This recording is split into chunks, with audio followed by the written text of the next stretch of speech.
हाजमे के मसाइल हमें नहीं समझ में आ रहा होता, हमारे सीने में जलन क्यों होती है, हम खाना डाइजेस्ट क्यों नहीं कर पा रहे होते। तो सबसे बड़ा जो प्रॉब्लम है वो एसिडिटी है। तो मुझे ये बताएं कि इसकी रूट कॉज क्या है, वजह क्या बनती है एसिडिटी की। Thank you so much for having me here. Question बहुत अच्छा है। एसिडिटी की रूट कॉज, बल्कि इनफैक्ट मैं ये कहूँगी कि हाजमे के मसाइल की रूट कॉज क्या है। आपके पास डाइजेशन के जितने भी मेजर डिसऑर्डर्स हैं, इस पर मैं बहुत ज़्यादा बात कर भी चुकी हूँ और करती रहूँगी बिकॉज लोग भूल जाते हैं। वो आपके पास स्टमक में तेज़ाब का कम होना है।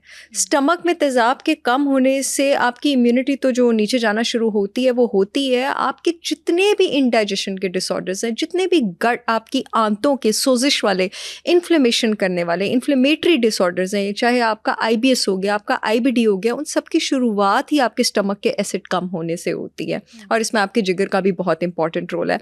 अब एक चीज़ सबको बहुत ज़्यादा समझने की ज़रूरत है कि एक नेचुरल अमल है कि 30 से 35 साल की उम्र के बाद हमारा, जैसे हमारी बॉडी के बाकी फंक्शंस डिक्लाइन करते हैं, हमारा स्टमक एसिड भी कम होना शुरू हो जाता है।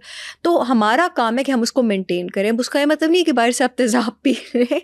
उसका ये मतलब है कि आप अगर अपनी डाइट में 100% organic, raw, unfiltered Apple cider vinegar with mother.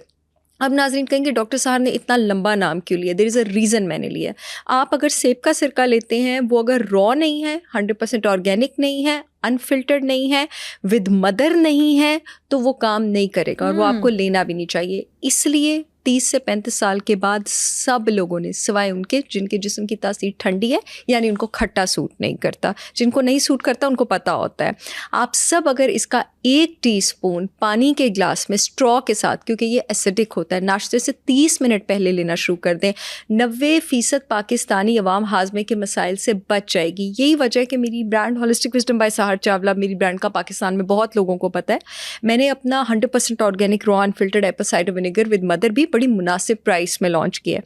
आप लोग चाहें तो www.holisticwisdombysaharchavla.com से ऑर्डर कर सकते हैं। पूरे मुल्क में शिपमेंट हो रही है और मैं आपको गारंटी देती हूँ कि अगर आपको खट्टा अगेन सूट करता है और अगर आपको गट का प्रॉब्लम इतना नहीं बढ़ गया हुआ कि आपके यहाँ पर जलन रहती है, तो सब लोग इसको इस्तेमाल कर सकते हैं और आपको कभी हाजमे का कोई मसला नहीं होगा। Wow, amazing. मतलब ये कितना छोटा सा एक टोटका है, ठीक है, जो हम करें तो हम इस तरह के मसाइल से दूर रह सकते हैं। अच्छा, आपने कहा कि गट का इतना ज़्यादा प्रॉब्लम नहीं हो गया कि आपको यहाँ पे जलन रहती है। ये गट क्या होती है? आपके माउथ कैविटी से लेके आपकी बड़ी आंत तक, आपके एनल होल तक जहाँ से पखाना निकलता है, ये सारा हिस्सा आपका गट है।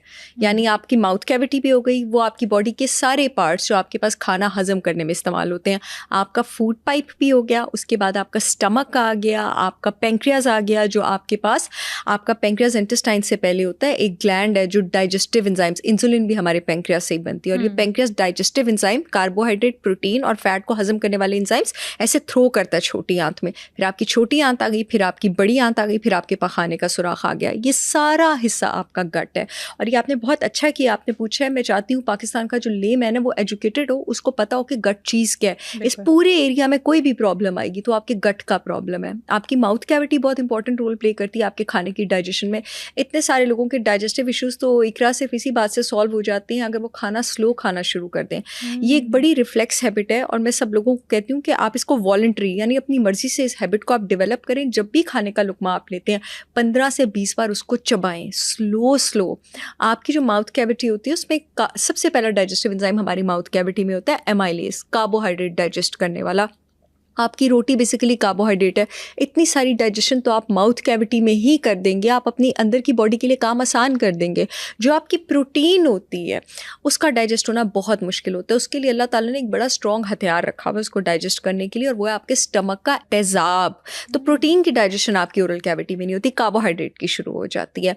स्टमक में आपकी प्रोटीन की डाइजेशन होती है। अभी हम शो से पहले भी बात कर रहे थे, आप मुझे कही थी आप कितने बजे खाना खा लेती है, मैं कहती 3-4 या मैक्सिमम 5 बजे तक मैं खाना खा लेती हूँ। वो इसलिए क्योंकि मोस्टली डिनर में प्रोटीन होता है और सबके डिनर में मोस्टली प्रोटीन होना चाहिए। अगर आप रात को बिल्कुल सोने से पहले खाना लेंगे, और ज़ाहिर आप खाना लेंगे और उसमें दाल, गोश्त, कुछ तो प्रोटीन शामिल होगा ना, अंडा, शामी वगैरह, तो ये आप अपने स्टमक को बड़ी ज़्यादती करेंगे, या आप अपने स्टमक को रात को मेहनत पे लगा देंगे। अब देखिए रात को आपकी बॉडी ने स्विच ऑफ होना होता है, आपका काम है रात को अपनी बॉडी को आराम देना। अब सोचिए आपका जिस्म सो रहा है, आपका दिमाग सो रहा है, लेकिन आपने सोने से पहले खाना डाल दिया और आपका स्टमक जाग रहा है। आपने खाना डाल लिया सोने से पहले अपनी बॉडी में, आपका स्टमक जाग रहा है। वो जो आपके गैस्ट्रिक जूसेस हैं, गैस्ट्रिक कहते हैं स्टमक के जूसेस को, जूस आपका कौन सा है, आपका हाइड्रोक्लोरिक एसिड तेजाब जो स्टमक से निकलता है, वो निकल रहे अपने पंप से, जिन पंप से निकल रहे हैं उनको पेराइटल सेल्स कहते हैं, ठीक है, हाइड्रोजन प्रोटॉन पंप्स उसको कहते हैं। वो पेराइटल सेल से, प्रोटॉन पंप से निकल रहा है, अब आप सो रहे हैं स्टमक फूड, तो ये आप नेचर के अगेंस्ट जा रहे हैं।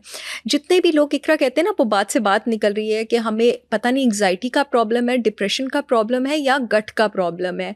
ये जब आप रात के टाइम सो रहे हैं, आपकी बॉडी और दिमाग सो रहे हैं, लेकिन आपका जो स्टमक है वो एसिड सिक्रीट कर रहा है, प्रोटीन डाइजेस्ट कर रहा है, आपको क्या लगता है ये माइंड में एंग्जाइटी प्रोड्यूस नहीं करेगा, ये डिप्रेशन प्रोड्यूस नहीं करेगा। आपकी एक नर्व होती है बॉडी की, वेगल नर्व, वेगस नर्व, वो आपकी टोन मेंटेन करती है, उसको वेगल टोन कहा जाता है। और एक्चुअली इंसान के 3 नर्वस सिस्टम है, एक सिंपैथेटिक नर्वस सिस्टम जो आपका फाइट और फ्लाइट सिस्टम है, एक पैरासिम्पैथेटिक सिस्टम जो आपका रेस्ट और डाइजेस्ट है, और एक है एंटेरिक नर्वस सिस्टम जो आपके गट का सिस्टम है। उसकी टोन जो नर्व मेंटेन करती है वो वेगल टोन है। जब आप रात को, बिल्कुल वेगस नर्व है, जब आप रात को सोने से पहले खाना खाते हैं आपकी वेगल टोन डिस्टर्ब होती है। अब ये नर्व गट और दिमाग दोनों को कनेक्ट कर रही है, आपको एंग्जाइटी होगी। मैं आपको उंगलियों पे गिन के नहीं बता सकती इकरा, मेरे पास कितने पेशेंट्स आए हैं जो मिसडाइग्नोस्ड केसेस थे डिप्रेशन के, और असल में उनको गट का प्रॉब्लम था, और उनका गट का प्रॉब्लम ठीक करके मैंने उनकी एंग्जियोलिटिक्स, उनकी एंटी डिप्रेसेंट्स छुड़वाई हैं, और एक्चुअली वो डिप्रेशन के पेशेंट थे ही नहीं, उनकी वेगल टोन डिस्टर्ब थी। इसी वजह से गट को सेकंड ब्रेन भी कहा जाता है। एब्सोल्युटली, गट को सेकंड, यू नो, आप what is going on here depends on के गट में गुड बैक्टीरिया कितना है। आपका जो मूड स्टेबलाइज करने वाला हार्मोन है सेरोटोनिन, 90% आपका सेरोटोनिन आपके गट में बनता है। अच्छा, सेरोटोनिन कहाँ से बन रहा है? सेरोटोनिन माइक्रोब से बन रहा है। गट में हमारे गुड बैक्टीरिया भी होता है, बैड बैक्टीरिया भी होता है। अगर इसका इम्बैलेंस हो जाए, इसको डिस्बायोसिस कहा जाता है। अगर गट में गुड बैक्टीरिया कम होगा, सेरोटोनिन बनेगा ही नहीं, इंसान खुश कैसे रह सकता है? फिर वो कुछ लाइफस्टाइल भी मैंने आपको बताया वो आपका ख़राब होगा। तो अगर आपका गट ठीक नहीं है, आप 100% एंग्जाइटी के पेशेंट हैं।